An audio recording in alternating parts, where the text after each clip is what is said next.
ಕಾಂತಾರ ಈ ಸಿನಿಮಾ ಬಗ್ಗೆ ಯಾರು ಗೊತ್ತಿಲ್ಲ ಹೇಳಿ.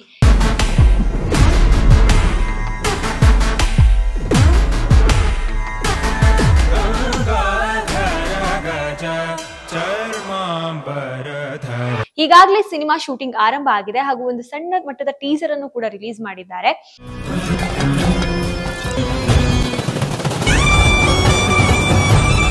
ವಿಘ್ನಗಳ ಮುನ್ಸೂಚನೆಯ ಅಥವಾ ಏನಾದ್ರೂ ನೆಗೆಟಿವ್ ಆಗಿ ಯಾಕೆ ಈ ತರ ಆಗ್ತಾ ಇದೆ ಕಂಟಿನ್ಯೂಸ್ ಆಗಿ ಕೋರ್ಟ್ಗೆ ಹೋಗ್ತಿ, ಆದ್ರೆ ನಿನ್ನ ತೀರ್ಮಾನ ಮೆಟ್ಲಲ್ಲಿ ನಾನು ಮಾಡ್ತೀನಿ. ಒಬ್ರಲ್ಲ ಇಬ್ರಲ್ಲ ಈಗ ಮೂರನೇ ಸಾವು ಕೂಡ ಆಗಿದೆ. ಅದು ಕಾಂತಾರ ಸಿನಿಮಾದಲ್ಲಿ ಆಕ್ಟ್ ಮಾಡೋರ್ಗೆನೆ ಈ ರೀತಿ ಆಗ್ತಾ ಇರೋದು. ತುಳುನಾಡು ಭಾಗದ ದೈವವನ್ನ ಇಟ್ಕೊಂಡ್ ಮಾಡಿದ್ದಾರೆ. ಆ ಒಂದು ದೈವ ಏನಾದ್ರೂ ಕೋಪ ಮಾಡ್ಕೊಂಡಿದ್ಯಾ,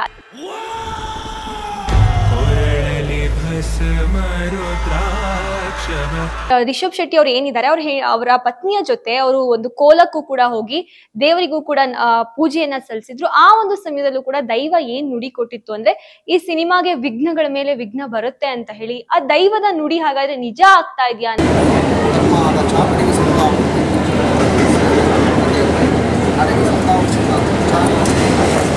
ನಮಸ್ಕಾರ, ಡಿಡಿಯು ನ್ಯೂಸ್ ನ ವಿಶೇಷ ಸೆಗ್ಮೆಂಟ್ಗೆ ಸ್ವಾಗತ. ನಾನು ರಚನಾ ನಂಜುಂಡ. ಕಾಂತಾರ ಈ ಸಿನಿಮಾ ಬಗ್ಗೆ ಯಾರು ಗೊತ್ತಿಲ್ಲ ಹೇಳಿ. ಕಾಂತಾರ ಅನ್ನೋ ಒಂದು ಸಿನಿಮಾವನ್ನ ರಿಷಬ್ ಶೆಟ್ಟಿ ಅವರು ನಿರ್ದೇಶನ ಮಾಡಿ ನಟನೆ ಮಾಡಿ ಕೇವಲ ನಮ್ಮ ರಾಜ್ಯ ಮಟ್ಟದಲ್ಲಿ ಮಾತ್ರ ಅಲ್ಲ, ಇಡೀ ರಾಷ್ಟ್ರ ಮಟ್ಟದಲ್ಲಿ ಸಿನಿಮಾ ತನ್ನ ಹೆಸರು ಪಡ್ಕೊಳ್ಳೋ ರೀತಿ ಮಾಡಿದ್ರು. ಇದಾದ್ಮೇಲೆ ಸಿನಿಮಾ ಕೇವಲ 15 ಕೋಟಿಯಲ್ಲಿ ನಿರ್ಮಾಣ ಆದಂತ ಸಿನಿಮಾ 300 ಕೋಟಿಗೂ ಹೆಚ್ಚಾಗಿ ತನ್ನ ಲಾಭವನ್ನ ಪಡಿತು. ಹೀಗಾಗಿ ಎಲ್ಲರೂ ಕೂಡ ಈ ಸಿನಿಮಾದ ಪ್ರೀಕ್ವೆಲ್ ನಮಗೆ ಬೇಕು ಅಂದ್ರೆ ಪಾರ್ಟ್ 1 ಅಥವಾ ಪಾರ್ಟ್ 2 ನಮಗೆ ಬೇಕು ಈ ಸಿನಿಮಾದು ಅಂತ ಕೇಳಿದ್ರು. ಹೀಗಾಗಿ ರಿಷಬ್ ಶೆಟ್ಟಿ ಅವರು ಕಾಂತಾರ ಫ್ರೀಕ್ವೆಲ್ ಅನ್ನ ಮಾಡೋದಕ್ಕೆ ಶುರು ಮಾಡಿದ್ರು.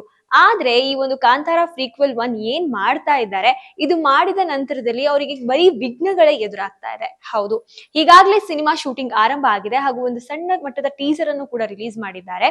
ಅದಾದ್ಮೇಲೆ ಈಗ ಏನು ಶೂಟಿಂಗ್ ಆಗ್ತಾ ಇದೆ, ಈ ಶೂಟಿಂಗ್ ಆಗುವಂತಹ ಸಂದರ್ಭದಲ್ಲಿ ಸಾಲು ಸಾಲು ವಿಘ್ನಗಳು ಎದುರಾಗ್ತಾ ಇರುವಂತದ್ದು. ಏನು ಶೂಟಿಂಗ್ ಬಸ್ ಹೋಗುವಂತ ಸಂದರ್ಭದಲ್ಲಿ ಈ ಎಲ್ಲ ಶೂಟಿಂಗ್ ಆಗ್ತಾ ಇರೋದು ತೀರ್ಥಹಳ್ಳಿ ಹಾಗೂ ಮಂಗಳೂರಿನ ಕಡೆ. ಈ ಒಂದು ವೇಳೆ ಅಲ್ಲಿ ಸೆಟ್ ಎಲ್ಲ ಹಾಕಿದ್ದಾರೆ ಹಾಗೂ ಎಷ್ಟೊಂದ್ ಜನ ಆರ್ಟಿಸ್ಟ್ ಅಲ್ಲೇ ಇದ್ದಾರೆ. ಈ ಒಂದು ವೇಳೆ ಏನಾಗಿದೆ ಅಂದ್ರೆ ಬಸ್ ಸಂಚರಿಸುವಂತಹ ಸಮಯದಲ್ಲಿ ಆ ಒಂದು ಬಸ್ ಏನು ಜೂನಿಯರ್ ಆರ್ಟಿಸ್ಟ್ ಗಳನ್ನ ಕರ್ಕೊಂಡು ಹೋಗ್ತಿತ್ತು, ಆ ಒಂದು ಸಮಯದಲ್ಲಿ ಬಸ್ ಪಲ್ಟಿ ಆಗಿದ್ದಂತಹ ಒಂದು ಘಟನೆ ಕೂಡ ಈ ಹಿಂದೆ ಆಗಿತ್ತು. ಇದಾದ ನಂತರದಲ್ಲಿ ಕಾಂತಾರ ಸಿನಿಮಾದಲ್ಲಿ ಏನು ಒಂದು ಜೂನಿಯರ್ ಆರ್ಟಿಸ್ಟ್ ಆಗಿ ಒಂದು ಪಾತ್ರವನ್ನ ನಿರ್ವಹಿಸ್ತಾ ಇದ್ರು, ಅಂದ್ರೆ ಅವರು ಮೂಲತಃ ಕೇರಳದವರಾಗಿರ್ತಾರೆ ಹಾಗೂ ಕಾಂತಾರ ಸಿನಿಮಾಗಾಗಿ ಕೇರಳದಿಂದ ನಮ್ಮ ಕರ್ನಾಟಕಕ್ಕೆ ಬಂದಿರ್ತಾರೆ. ಅವರು ಕೂಡ ಸೌಪರ್ಣಿಕಾ ನದಿಯಲ್ಲಿ ಈಜೋದಕ್ಕೆ ಅಂತ ಹೋಗಿ ಸಾವನ್ನಪ್ಪಿದ್ರು. ಅದಾದ್ಮೇಲೆ ನಮ್ಗೆಲ್ಲರಿಗೂ ಗೊತ್ತಿರುವ ಹಾಗೆ ಕಾಮಿಡಿ ಕಿಲಾಡಿಯ ಖ್ಯಾತಿಯ ರಾಕೇಶ್ ಪೂಜಾರಿ ಅವರು ಕೂಡ ಒಂದು ಪಾತ್ರವನ್ನ ಕಾಂತಾರ ಸಿನಿಮಾದಲ್ಲಿ ನಿರ್ವಹಿಸಿರ್ತಾರೆ. ಅವರು ಕೂಡ ದಿಢೀರ್ ಅಂತ ಹೇಳಿ ಅವ್ರಿಗೆ ಕೇವಲ 33 ವರ್ಷ ವಯಸ್ಸಾಗಿರುತ್ತೆ. ದಿಢೀರ್ ಅಂತ ಹೇಳಿ 33 ವಯಸ್ಸಿಗೆ ಅದು ಹೃದಯಾಘಾತ ಆಗಿ ಸಾವನ್ನಪ್ಪಿರ್ತಾರೆ.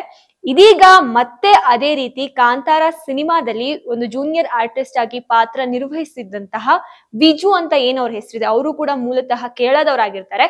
ಸಿನಿಮಾ ಶೂಟಿಂಗ್ ಗೋಸ್ಕರ ತೀರ್ಥಹಳ್ಳಿಗೆ ಈಗ ಸೆಟ್ ಹಾಕಿದ್ದಾರೆ ಸಿನಿಮಾ ಶೂಟಿಂಗ್ ಆಗಿ, ಅದಕ್ಕೋಸ್ಕರ ತೀರ್ಥಹಳ್ಳಿಗೆ ಬಂದಿದ್ದಾರೆ. ಈ ಒಂದು ಸಮಯದಲ್ಲಿ ಅವರಿಗೆ ಎದೆ ನೋವು ಕಾಣಿಸ್ಕೊಂಡಿದೆ. ಹೀಗಾಗಿ ಅವರನ್ನ ಹತ್ರದಲ್ಲಿರುವಂತಹ ಆಸ್ಪತ್ರೆಗೆ ಸಾಗಿಸುವಂತಹ ವೇಳೆ ಮಾರ್ಗ ಮಧ್ಯದಲ್ಲೇ ಅವರಿಗೆ ಹೃದಯಾಘಾತ ಆಗಿ ಅವರು ಅಲ್ಲೇ ಸಾವನ್ನಪ್ಪಿದ್ದಾರೆ. ಎಲ್ಲೋ ಒಂದ್ ಕಡೆ ಈ ರೀತಿಯ ಘಟನೆಗಳು ಇದೇನಾದ್ರೂ ವಿಘ್ನಗಳ ಮುನ್ಸೂಚನೆಯ ಅಥವಾ ಏನಾದ್ರೂ ನೆಗೆಟಿವ್ ಆಗಿ ಯಾಕೆ ಈ ತರ ಆಗ್ತಾ ಇದೆ ಕಂಟಿನ್ಯೂಸ್ ಆಗಿ ಒಬ್ರಲ್ಲ ಇಬ್ರಲ್ಲ ಈಗ ಮೂರನೇ ಸಾವು ಕೂಡ ಆಗಿದೆ. ಅದು ಕಾಂತಾರ ಸಿನಿಮಾದಲ್ಲಿ ಆಕ್ಟ್ ಮಾಡೋರ್ಗೆನೆ ಈ ರೀತಿ ಆಗ್ತಾ ಇರೋದು. ಇದೇನಾದ್ರೂ ದೈವ ಏನಾದ್ರೂ ಕೋಪ ಮಾಡ್ಕೊಂಡಿದ್ಯಾ, ಏನು ಈ ಒಂದು ಸಿನಿಮಾ ಮುಖ್ಯವಾಗಿ ತುಳುನಾಡು ಭಾಗದ ದೈವವನ್ನ ಇಟ್ಕೊಂಡ್ ಮಾಡಿದ್ದಾರೆ, ಆ ಒಂದು ದೈವ ಏನಾದ್ರೂ ಕೋಪ ಮಾಡ್ಕೊಂಡಿದ್ಯಾ, ಅದಕ್ಕಾಗಿ ಈ ತರ ಸಾಲು ಸಾಲು ಸಾವುಗಳು ಆಗ್ತಾ ಇದ್ದಾವ ಹಾಗೂ ವಿಘ್ನಗಳು ಸಿನಿಮಾಗೆ ಎದುರಾಗ್ತಾ ಇದ್ದಾವ ಅಂತ ಒಂದು ಪ್ರಶ್ನೆ ಕೂಡ ಮೂಡಿ ಬರ್ತಾ ಇರುವಂತದ್ದು. ಹೀಗಾಗಿ ರಿಷಬ್ ಶೆಟ್ಟಿ ಅವ್ರು ಏನಿದ್ದಾರೆ ಅವರ ಪತ್ನಿಯ ಜೊತೆ ಅವರು ಒಂದು ಕೋಲಕ್ಕೂ ಕೂಡ ಹೋಗಿ ದೇವರಿಗೂ ಕೂಡ ಪೂಜೆಯನ್ನ ಸಲ್ಲಿಸಿದ್ರು. ಆ ಒಂದು ಸಮಯದಲ್ಲೂ ಕೂಡ ದೈವ ಏನ್ ನುಡಿ ಕೊಟ್ಟಿತ್ತು ಅಂದ್ರೆ ಈ ಸಿನಿಮಾಗೆ ವಿಘ್ನಗಳ ಮೇಲೆ ವಿಘ್ನ ಬರುತ್ತೆ ಅಂತ ಹೇಳಿ. ಆ ದೈವದ ನುಡಿ ಹಾಗಾದ್ರೆ ನಿಜ ಆಗ್ತಾ ಇದೆಯಾ ಅಂತ ಹೇಳಿ ಈಗ ಪ್ರಶ್ನೆ ಮೂಡಿ ಬರ್ತಾ ಇರುವಂತದ್ದು. ಏನು ದೈವ ಹೇಳಿತ್ತು ಈ ರೀತಿಯ ವಿಘ್ನಗಳು ಎದುರಾಗತ್ತೆ ಅಂತ ಹೇಳಿ, ಅದೇ ರೀತಿ ಈಗ ಸಾಲು ಸಾಲಾಗಿ ಸಾವು ಸಂಭವಿಸ್ತಾ ಇರೋದು ಹಾಗೂ ಸಿನಿಮಾದ ಶೂಟಿಂಗ್ ಆಗಿ ಅವರು ಅರಣ್ಯವನ್ನ ನಾಶ ಮಾಡಿದ್ರು ಅಂತ ಹೇಳಿ ಕೂಡ ಸಿನಿಮಾದ ಮೇಲೆ ಒಂದು ಕೇಸ್ ದಾಖಲಾಗಿತ್ತು ಹಾಗೂ ಬಸ್ ಪಲ್ಟಿ ಆಗಿರೋದು. ಇದೆಲ್ಲವೂ ಕೂಡ ಸಾಲು ಸಾಲಾಗಿ ಈ ರೀತಿ ವಿಘ್ನ ಆಗ್ತಾ ಇರೋದು. ಏನಾದ್ರೂ ದೈವ ಕೋಪ ಮಾಡ್ಕೊಂಡಿದ್ಯಾ ಅಂತ ಹೇಳಿ ಎಲ್ಲರಲ್ಲೂ ಕೂಡ ಒಂದು ಪ್ರಶ್ನೆ ಮೂಡ್ ಬರ್ತಾ ಇರುವಂತದ್ದು. ಈ ಎಲ್ಲಾ ವಿಘ್ನಗಳ ನಡುವೆಯೂ ಕೂಡ ಸಿನಿಮಾ ಶೂಟಿಂಗ್ ಮುಂದುವರಿತಾ ಇದೆ. ಇನ್ನೇನು ರಿಷಬ್ ಶೆಟ್ಟಿ ಅವರು ತುಂಬಾ ಕಷ್ಟಪಟ್ಟು ಸಿನಿಮಾನ ಒಂದು ಅಂತಿಮ ಹಂತಕ್ಕೆ ತೆಗೆದುಕೊಂಡು ಬಂದಿದ್ದಾರೆ. ಕ್ಲೈಮ್ಯಾಕ್ಸ್ ಹಂತಕ್ಕೆ ಇನ್ನೇನು ಸಿನಿಮಾ ಇದೆ. ಇನ್ನೇನು ಸಿನಿಮಾ ಬಿಡುಗಡೆಗೆ ತಯಾರಾಗಿದ್ದು ಎಲ್ಲರೂ ಕೂಡ ಕಾತರದಿಂದ ಎಲ್ಲಾ ನೆಗೆಟಿವ್ ಥಿಂಗ್ಸ್ ಕೂಡ ಆಗ್ತಾ ಇದೆ. ಆದ್ರೂ ಕೂಡ ವಿಶ್ವದ ಮಟ್ಟದಲ್ಲಿ ಈ ಹೆಸರಾಗಿರುವಂತಹ ಕಾಂತಾರ ಏನ್ ಸಿನಿಮಾ ಇದೆ ಅದರ ಪಾರ್ಟ್ 1 ಅನ್ನ ಕುತೂಹಲದಿಂದ ಕಾಯ್ತಾ ಇದ್ದಾರೆ. ಯಾವಾಗ ಈ ಸಿನಿಮಾ ನಮ್ಮ ಮುಂದೆ ಬರುತ್ತೆ ಅಂತ ಹೇಳಿ. ಇದಾಗಿತ್ತು DDU ನ್ಯೂಸ್ ನ ವಿಶೇಷ. ಮತ್ತಷ್ಟು ಅಪ್ಡೇಟ್ಸ್ ಗಾಗಿ ನೋಡ್ತಾ ಇರಿ DDU ನ್ಯೂಸ್. ಇದು ಜನಸಾಮಾನ್ಯರ ಧ್ವನಿ.